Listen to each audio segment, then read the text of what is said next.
সেই থেকে নকুর মামার মাথায় টাক। ফাঁস করছি সে কথা একদিনে। চালবাজি করতে গিয়ে চালের ফাঁকিতে বানচাল হয়ে মাথার আটচালায় ওই ফাঁক। সেদিন যে হাল হয়েছিল, যা নাজেহাল হতে হয়েছিল আমাদের, কি আর বলবো। 11:30 থেকে সারি বেঁধে দাঁড়িয়ে ভিড় ঠেলে ঘোড়ার ধাক্কা সয়ে কত তপস্যার পর তো ঢুকলাম খেলার গ্রাউন্ডে। ভিড়ের ঠেলায় পকেট ছিঁড়ে যা ছিল সব গড়িয়ে গেছে গড়ের মাঠে। মানে মামার পকেটের যা কিছু ছিল, আমার পকেটে তো এমনিতেই গড়ের মাঠ। ছিন্ন হয়ে ক্যালকাটা গ্রাউন্ডে ঢুকেছিলাম, ভিন্ন হয়ে বেরুলাম খেলার শেষে ওই ভিড়ের ঠেলাতেই। ভাগ্যিস মামা ছিলেন হুঁশিয়ার, খাড়া ছিলেন গেটের গোড়ায়, তাই একটু না আগাতেই দেখা মিলল। নইলে এই গোলের মধ্যে, মোহনবাগানের এত গোলের পর আবার যদি মামাকে ফের খুঁজতে হতো, তাহলেই আমার হয়েছিল। আমার হাঁক ডাকে কত জনার সাড়া মিলত, কতজন আর কত মামাই যে অযাচিত এসে দেখা দিতেন কে জানে। এই জনসমুদ্রে আমি নিজেই হারিয়ে যেতাম কিনা তাই কে বলবে। আমার নিজেই খেয়ে হারিয়ে গেলেই তো হয়েছিল। মামা বললেন, একটু চা না হলে তো বাঁচিনি রে। যা তেষ্টা পেয়েছে বাপস, গলা শুকিয়ে যেন কাঠ মেরে গেছে, জিপ টিপ সব শুকতলা। আমারও তেষ্টা লেগেছে মামা, আমি বলি, তবে চা যদি নেহাত নাই মেলে শরবত হলেও আমার হয়। হ্যাঁ শরবত, বলে চায়েরই পয়সা জোটে না তো শরবত। নকুর মামা চেঁচান, 2 আনা পয়সা হলে 1 কাপ চা কিনে 2 ভাগ করে খাওয়া যায়। গলাটা একটু ভিজিয়ে বাঁচি, দুজনেই বাঁচি। আছে নাকি তোর কাছে 2 আনা? না মামা, একটা 2 আনিও নেই, একদম না। দেখেছিস ভালো করে? তা 2 আনি না থাক, 2টো আনি, 2টো আনি হলেও তো হয়। হ্যাঁ তাও না, একটা আনি আর 2টো ডবল পয়সা নেই কো? যাকগে, তবে 4টে ডবল পয়সা তাই দে। তাও পারবি নে? তাহলে ডবলে আর বেডবলে মিলিয়ে বার কর। মোটের ওপর যে করে হোক 8টা পয়সা হলেই হয়ে যায়। তবুও ঘর নাড়ছিস? তাও নেই? তাহলে ফুটো পয়সায় সই, তাই বার কর দেখি 8টা, তাহলেও হবে। তাতেই চালিয়ে নেব কোনো রকমে। না মামা, আমার পুনরুক্তি। কার্জন পার্কের কোন অবধি মামা চুপচাপ আসেন, আধ মরার মতন। তারপর চৌরঙ্গীর মোড়ে পৌঁছতেই যেন চমকে ওঠেন আবার। চল তোদের পাড়ায় যাই, সেখানকার চায়ের দোকানে নিশ্চয়ই তোকে ধার দেবে। তোর চেনাশোনা লোক সব, ভাবসাব আছেই, তাই চল। চা না পেলে আজ আমি বাঁচব না, পঞ্চত্ব লাভ করব, দেখিস তুই। আমার পাড়ার চাওয়ালা? তুমি তাদের চেনো না মামা, এমন খুঁতখুঁতে লোক আর হয় না। এত কেপ্পন তুমি 7 জন্মে দেখনি। আর এমনি হুঁশিয়ার যে, তুমি যদি সিগারেট ধরাতে যাও আর দেশলাইয়ের বাক্স চাও না, তারা বাক্সের বদলে শুধু একটা কাঠি দেবে তোমাকে, আর খোলটা শক্ত করে ধরে রাখবে হাতের মুঠোয়। বাক্সটা হাত ছাড়াই করবে না, 1 মিনিটের জন্যও নয়। ধার দেয়া দূরে থাক, কেবল তার ধারে কাঠিটা ঘষে তোমার সিগারেট ধরিয়ে নাও, ব্যাস। দেশলাইয়ের গায়ে ঘষতে দেবে কেবল, কিন্তু দেশলাইয়ের কাছে ঘেঁষতে দেবে না তোমায়। এমনি মারাত্মক লোক সব। বলিস কি রে? হ্যাঁ, এই বয়সে সিগারেট খাওয়ার বিদ্যে হয়েছে? গোফনা গজাতেই বিড়ি ধরাতে শিখেছ? বটে। মামা ভারী খাপ্পা হয়ে ওঠেন। বারে, তা আমি কখন বললুম? এ তো আমার চোখে দেখার কথাই বলছি। চেখে দেখার কথা বলেছি কি? আমি আপত্তি করি। খাসনি? খাসনি তো? খাসনে তো তাহলেই হলো, না খেলেই ভালো। তুই আমার একমাত্র ভাগ্নে নোস তা জানি, কিন্তু অদ্বিতীয় তো। তোর মতন মার্কামারা আরেকটা তো আমার নেই। তুইও যদি সিগারেট ফুঁকে অকালে যাদবপুর হয়ে কেটে পড়িস, অবশ্য দুঃখে আমি মারা যাব না, তা ঠিক, কিন্তু তাই বলে টিভি হওয়াটা কি ভালো? তুইও যদি টিভি এ টেসে যাস, সান্ত্বনা দেবার আরও ভাগ্নে আমার থাকবে বটে, কিন্তু ভাগে যে একটা কম পড়বে তাও বটে। ভয় নেই মামা, আমি তোমার ভাগবো না, জানাতে হয় আমায়। আমার ভাগ্যি। এখন আয়, এখানে বসে নিখরচায় চা খাওয়ার একটা বুদ্ধি বার করি। নকুর মামা বলেন। দুজনে মিলে তখন মাথা খাটাই আমরা। ভিখিরি হলে যেমন ভেক এসে পড়ে, ফকির হলেই তেমনি যত ফিকির দেখা দেয়। শোন, এক কাজ করা যাক। মামা বাতলালেন। তুই যেন অজ্ঞান হয়ে পড়েছিস এরকম ভাব দেখাবি, অ্যাক্টিং করবি আর কি। আমি তোকে ধরে ধরে নিয়ে যাবো একটা চায়ের দোকানে, কিংবা ঢুকবো কোন একটা রেস্তোরাঁয়। কী রকমের অ্যাক্টিং? প্রথম অঙ্কের আগেই আমার প্রস্তাবনা। ভালো করে বুঝিয়ে দাও আগে। ডালুদির হিস্টিরিয়া হতে দেখেছিস তো? আমার ডালুদি তো ডালু মাসি রে। তুই সেই ডালুদির মতো সেরকম গান আড়তে থাকবি, হাত পা কাঁপাবি। যদি কাছে পিঠে কেউ না থাকে তো হাত পা ছুটতে শুরু করতে। নকুর মামা, নকুরু, আমি সংস্কৃত করে বলি, তারপরে ফের ব্যাখ্যা করে দিই সোজা বাংলায়। অমন কার্যটি করো না, কদাপি না। হিস্টিরিয়া হচ্ছে মেয়েলি ব্যাপার, ছেলেদের ওসব রোগ কি কখনো হয়? কখনো না। না, হয় না? তোকে বলেছে? ছেলে মাত্রই তো এক একটি রোগ। ROGUE। মামা সাদা বাংলায় বলে সিধে ইংরেজিতে বুঝিয়ে দেন ফের। শোন, ওসব আদিক্ষেতা রাখ, এখন যা বলছি তাই কর। আমি তোকে ধরাধরি করে নিয়ে যাব চাখানায়। এই তো গেল প্রথম দৃশ্য। তারপর আমি যা যা বলি, যা যা করি দেখতেই পাবি। তুই ভান করবি আর আমি ভনিতা করব। কিন্তু আর চোখে দেখে রাখবি সব ভালো করে, কেননা ওই মেঘটার আড়ালে ঢাকা পড়েছে সূর্য, তাই দেখতে পাচ্ছেন না। তিনি জানালেন। মেঘটা সরে গেলেই, বলতে বলতে মেঘ সরে গেল, প্রকাশ পেলেন সূর্যদেব। ও বাবা, অনেকখানি উঠে পড়েছেন দেখছি, বেলা হয়ে গেছে বেশ। তুই ভান করবি, আমি ভনিতা করব, কিন্তু আর চোখে দেখে রাখবি সব ভালো করে। হিস্টিরিয়া বানিয়ে আমার লাভ? সমস্ত দৃশ্যটা মনুষ্যচোখে দেখেই এমন আমার বিষ অদৃশ্য লাগে, বিষের মতো লাগতে থাকে আমার। দেখতেই পাবি, হাতে নাতেই দেখবি। হিস্টিরিয়া দাবাই হলো গরম দুধ চা, toast, cake, curry, chop, cutlet, pudding, poach, double omelette, fish fry ইত্যাদি ইত্যাদি। আর বলো না, বলো না। বলতে না বলতেই আমি চলকে উঠি, রাজি হয়ে যাই তৎক্ষণাৎ। কিন্তু মামা, সে তো হলো আমার খাওয়া, তারপর তোমার দশা কি হবে তারপর? আরে সেই কথা তো বলছি রে, আমি যা যা করি বলি দেখে শুনে মনের মধ্যে টুকে রাখবি ভালো করে, বলছি কি তবে? আরে তার পরের দোকানটাতেই তো আমার পালা, তখন আমার হবে হিস্টেরিয়া, আর তোকে করতে হবে আমার তদারক। বুঝেছিস রে হাদা? জলের মতন বলে আমি বেগাল হাসি, হেসেই হাঁটা বুঝিয়ে ফেলি তক্ষুনি।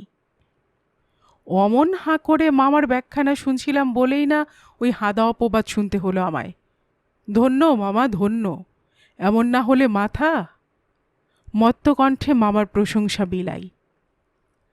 এত বুদ্ধি ধরে তোমার, ধরে? হ্যাঁ, আরে এ আর তুই কি দেখলি আমার মাথার? মাথা নাড়েন মামা।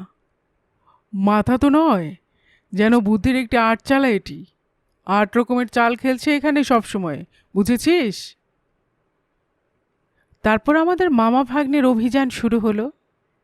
অভিনয়ের দায় পড়ল আমার। প্রাথমিক শুশ্রূষার ভার নিলেন মামা। বেন্টিক স্ট্রিট ধরে প্যারাডাইস সিনেমার ধার দিয়ে আরম্ভ হলো আমাদের অভিযান। আমার হাত পা কাঁপতে থাকলো, ডালুমাসির মতোই যত ডালপালা নড়তে লাগলো আমার। দাঁতে দাঁত লেগে গেল, চোখ বুজে এলো দেখতে না দেখতেই। নকুর মামা আমাকে সযত্নে ধরাধরি করে এক চায়ের দোকানে এনে বসালেন। চেয়ারটায় বসতেই আমি এলিয়ে পড়লাম। নকুর মামা যাতে আমি গড়িয়ে মাটিতে না পড়ি লক্ষ্য রাখবেন সেদিকে, আর জামার গলার দিকেই বোতামগুলো খুলে দিলেন আমার। দোকানের টেবিলে সেদিনের যে খবরের কাগজ পড়েছিল, কাউকে একটিও কথা না বলে নকুর মামা তাই দিয়ে সজোরে হাওয়া করতে লাগলেন আমায়। আমিও উ আ ই স্বরবর্ণের থেকে এইরকম এক একটা বিচ্ছিরি আওয়াজ বার করতে লাগলাম যে বলবার নয়। ও মামা গো, ও মামা গো, তারস্বরে বেরোতে থাকে আমার। তাড়িতে বার্তার মতোই চাপা যায় না কিছুতেই। দেখে শুনে ব্যস্ত হয়ে উঠল দোকানদার, সেই সঙ্গে দোকানে বসে যারা চা খাচ্ছিল তারাও।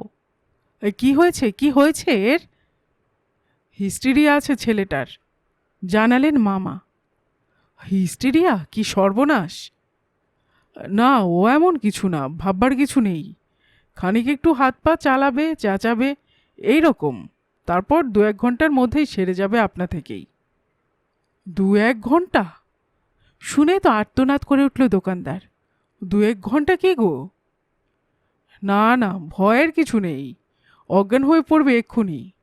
তারপরও শির দ্বারা বেগে যাবে, ধনুষ্টঙ্কার হতে পারে হয়তো। তবে ভাববেন না আপনারা, ঘাবড়াবেন না কিছু। সাধারণত ওর ধনুষ্টঙ্কার বড় একটা হয় না, কিন্তু ছোট একটাও তো হতে পারে। কাটলেট হাতে করে একজন এগিয়ে এলো। সে তো খুব ভালো নয়, অন্তত দেখতে শুনতে ভালো নয় নিশ্চয়ই। দেখতে? না, দেখতে ভালো না, সে কথা ঠিক, সায় দিলেন মামা। শির দ্বারা বেঁকে যাওয়া কি দেখতে কখনো ভালো হয়? সে ভারী বিশ্রী সত্যি। চায়ের দোকানের ইতর ভদ্র সবাই এসে ঘিরে দাঁড়ালো। মামা আরও জোরে জোরে হাওয়া করতে লাগলেন আমায়। কি করলে সারে? ওষুধ টষুধ কিছু নেই এর? জিজ্ঞেস করলেন এক ভদ্রলোক। এর আর ওষুধ কি, এমনিতেই সারবে, একটু সময় নেবে খালি, এই যা। ধাক্কাটা কেটে গেলে সামলে উঠবে আপনি। তবে বলকর কিছু একটা ওর পেটে পড়লে তার আগেই হয়তো সামলানো যায়। দুধ টুধ আছে, দিতে পারেন একটু গরম করে? নিদেন 1 কাপ গরম চা হলেও চলে। 1 গ্লাস গরম দুধ এলো, চিনি মেশানো। 1 পেয়ালা চাও পেলাম। চাটার আমি খেলাম না, অকারণ নষ্ট হয়ে যায় কেন, তাই কষ্ট করে মামাই সেটা মারলেন। সহানুভূতি পরবশ একজন বলল, আহা, শুধু দুধে কি হবে, একটু পাউরুটি ফেলে দাও ওতে, কিংবা একটা মামলেট করে দাও না ছেলেটাকে। পেটে কিছু শক্ত খাবার না পড়লে কি শক্তি আসে? মামলেট পড়লেই সামলে উঠবে মনে হয়। আচ্ছা, আমি দিচ্ছি দাম, দাও ওকে একটা মামলেট। ডবল ডিমের মামলেট? বলতে মামা লেট খেলো না একটুও। মনে মনে আমার ধন্যবাদ জানালাম। এমন না হলে মামা। মামলেট খেয়ে সামলালাম সত্যি, কিন্তু একটুখানি ওতে কি এই প্রচণ্ড খিদে মেটে? ফের আমার উপসর্গগুলো ফিরে আসতে লাগলো। আবার আমি অজ্ঞান হবার মত করলাম, এলে পড়লাম চেয়ারে। হাত পা খিঁচুনি শুরু হলো আবার। একটু ঘোলে শরবত করে দিতে পারেন, এ ব্যারামে ঘোলটা খুব উপকারী। মামা বললেন যেন একটু নিরুপায় হয়ে। অবশ্য অভাবে মাংসের জুস কি মুরগির শুরুয়া হলেও হয়। চায়ের দোকানে আর ঘোলটোল কোথায়? অভাবে মাংসের ঝোলই এলো, কয়েক টুকরো মাংসও এলো সেই সঙ্গে, 2-3 পিস রুটিও এসে গেল তার সাথে। এলো চা। খেটে সত্যি এবার আমি চাঙ্গা হলাম, পায়ে জোর এলো, গায়ে জোয়ার। এতক্ষণে আমার হিস্টেরিয়া ছাড়ল। উঠে দাঁড়ালাম আমি, ছাড়লাম সেই দোকান, পাড়ি দিলাম আমরা আরেকটায়। পরেরটা একটা রেস্তোরাঁ। এবার ছিল মামার অসুখের পালা।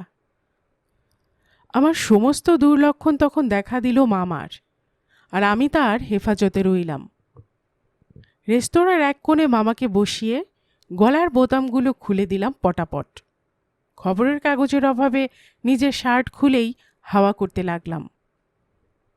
অনেক লোক ছিল দোকানটায়, কিন্তু কেউ আমাদের দিকে লক্ষ্যটাই করল না। মামা, তোমার ওয়াগুলো তেমন জোর হচ্ছে না, শুনতেই পাচ্ছে না কেউ। ফিসফিস করলাম মামার কানে কানে। তুই কি লাগিয়েছিস বলতো? শার্ট দিয়ে পিটোচ্ছিস খালি আমায়। এই কি তোর হাওয়া করা নাকি? ফিসফিসে জবাব দিলেন মামা। জামার লাগিয়েছিস বাপু তোর জামার, আমি তো মারা গেলাম। বলে ওরে এক ফাঁকে চট করে নিজের নাকে একটু হাত বুলিয়ে নিলেন। হাত পা খিঁচুনির আগেই মামার দাঁত মুখের খিঁচুনি দেখা গেল। দেখতে হলো আমাকেই। বারে, আমারও রাগ হয়ে যায়। সত্যি, হাওয়া করতে গিয়ে তার চোটে যে জামার এতগুলো বোতাম উড়ে গেল আমার, তার কোনো কথাই নেই। আমার এই স্বার্থ ত্যাগটা যেন কিছুই না। মামার এই সেলফিশনেস আমার ভারী খারাপ লাগে। তাহলেও মনে লাগলেও নিজের অভিমান দমন করে আমি বলি, চেয়ারে তুমি কাত হয়েছ ঠিকই, কিন্তু তোমার কাতটানি বাপু মোটেই ঠিক মতো হচ্ছে না একেবারেই। দোকানের মালিকের কানে না গেলে কি করে হবে? তারপর মামা সত্যি সত্যি ছাড়লেন একটা যা, রাত বিরেতে ছাদের উপর বেড়াল ছানা যেমন ছাড়ে সেই রকম একখানা আওয়াজ। পটাপট আরও গোটা কতক বোতাম ছিঁড়ে গেল আমার।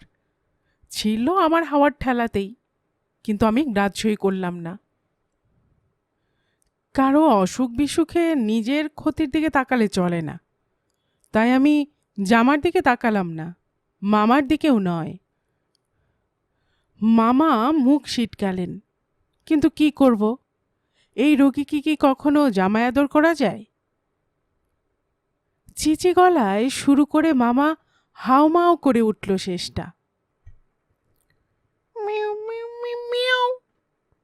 এমন করে ডাকলে স্বয়ং মা জগদম্বাই এসে দেখা দেন, আর মিয়া না এসে পারে? এগিয়ে এলো দোকানদার। এ কি, এসব কি হচ্ছে এখানে? এটা কি তোমার ওস্তাদির আখড়া পেয়েছো নাকি? গলা ভাজবার আর জায়গা পাওনি? গানের কষ্টতের জায়গা এ নয়, বললেন লোকটা। অসুখ করেছে মামার, আমি জানালাম। অসুখ করেছে তো এখানে কি? এখানে কি? ডাক্তারখানায় নিয়ে যাও। সোজা পথ দেখালো সে। ওই যে সামনে তো ডাক্তারখানা, চোখের সামনেই, দেখছো না? ওষুধে সারবার অসুখ নয় এ। আমি বলি, এ হলো গিয়ে হিস্টিরিয়া। ভালো মন্দ কিছু পেটে পড়লেই সারে। দেখছেন না হাঁ করছে কিরকম? হাঁ করছে? কুইনাইন হচ্ছে এই একমাত্র দাবাই আছে আমার কাছে। এক্ষুনি আমি আনছি, দাঁড়াও। আমি তো দাঁড়িয়েছিলাম, কিন্তু মামা আর দাঁড়ালেন না। কুইনিনের নাম শুনেই তার হাঁ বুঝে এসেছিল। হা হা করে তিনি উঠে পড়লেন, সেরে উঠলেন চটপট।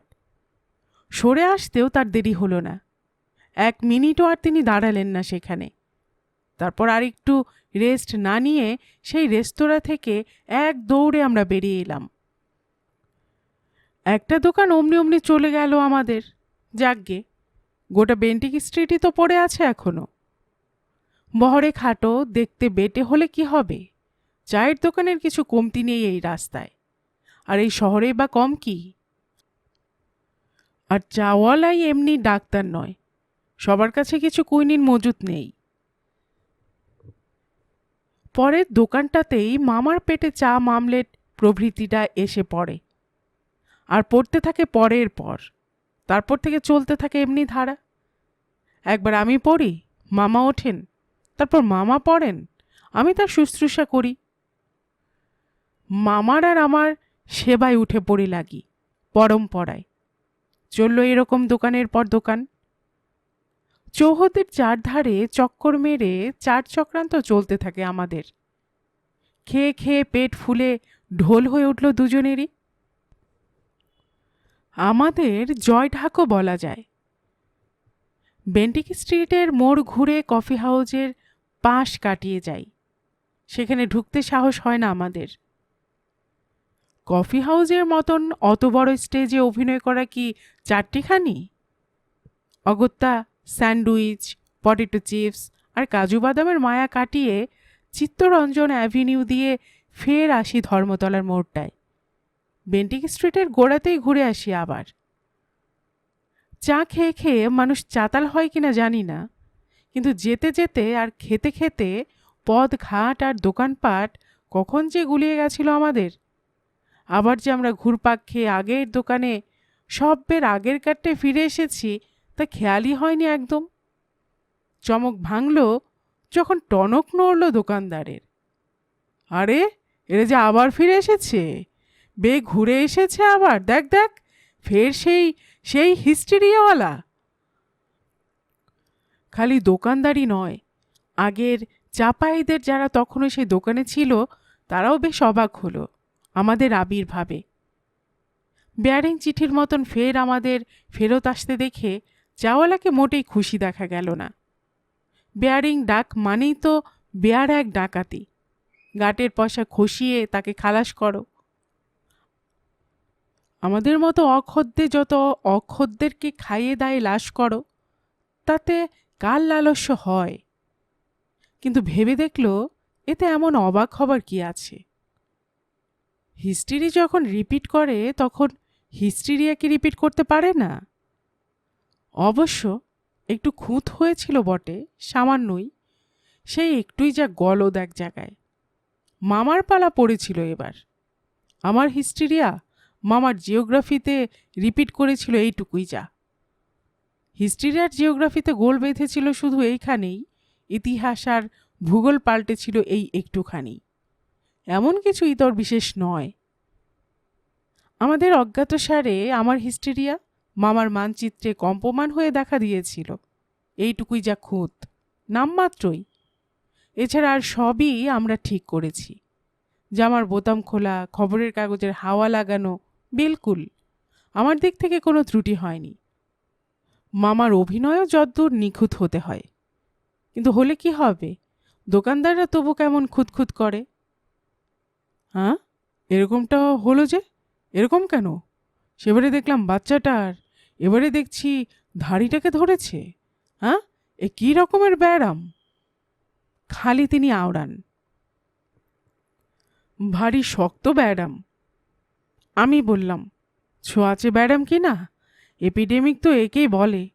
আমার থেকে মামার হয়েছে, মরক হলে যেমন হয়ে থাকে। যাই হোক, এ হচ্ছে হিস্টেরিয়া, এর ওষুধ হচ্ছে মামলেট, ডবল মামলেট। নিদেন একখানা মোগলাই পরোটা হলেও হয়।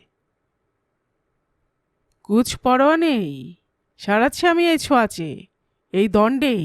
এই নিয়ায় তো গরম জলের কেটলিটা, হাঁকল সেই চাওয়ালা। চায়ের দরকার নেই, পরোটারও পরোয়া করে না, শুদ্ধ গরম জলেই সারবে এই রোগ। টকবগে ফুটন্ত জলের কেটলিটা এসে পড়ল চায়ের জল গরম হচ্ছিল যেটায়। উপর কর, দে উপর করে পুরো কেটলিটাই এই লোকটার উপরে। হ্যাঁ, তার আগে এই ছোড়াটার মাথাতেও ছটা খানেক ছাড়। শুনতে না শুনতে আমি ছটকে আসি। বারে, আমি কেন? আমাকে কেন? আমার মাথায় কিসের জন্য? আমার তো হিস্টেরিয়া হয়নি। হয়নি, কিন্তু হতে কতক্ষণ? Prevention is better than cure. পড়নি বইয়ে? ব্যারাম হবার আগেই তো সারাতে হয়। কে জানে, তোমার হয়তো ফের জিওগ্রাফিয়া হতে পারে, সে আরও শক্ত অসুখ, আরও বেশি ছোঁয়াচে। তার আগেই আরাম করা যাক তোমায়। আরামের কথা পারতেই আমি লাফ মারি, এক রাম লাফ, রামরাজ্য সুলভ লাফ। আর সেই এক লাফেই সারা ধর্মতলা পেরিয়ে আসি। আর মামাও বেরিয়ে আসেন, তবে কিনা একটু দেরি করে, আর মেডিকেল কলেজে হয়ে, মাস তিনেক বাদে। আর তারপরেই সেই মাথার ফাঁড়ায় সব চুল উঠে গেল মামার, টাক পড়ে গেল তার। হবেই, জানা কথা। গরম জল চুলের বেজায় ক্ষতিকর, তাতে চুল উঠে যায়। পড়েছিলাম হাইজিনে, কথাটা মিথ্যে নয়। ট্যাক্সো না দিয়ে চা খেতে গেলে যা হয়, বিনে পয়সায় ওই টাকশো। গল্পকুটুম চ্যানেলে এতক্ষণ আপনারা শুনছিলেন শিবরাম চক্রবর্তীর লেখা একটি মুচকি হাসির গল্প, নিখরচায় জলযোগ। আর এতক্ষণ গল্প পড়ে শোনাচ্ছিলাম আমি রোমানা নূপুর।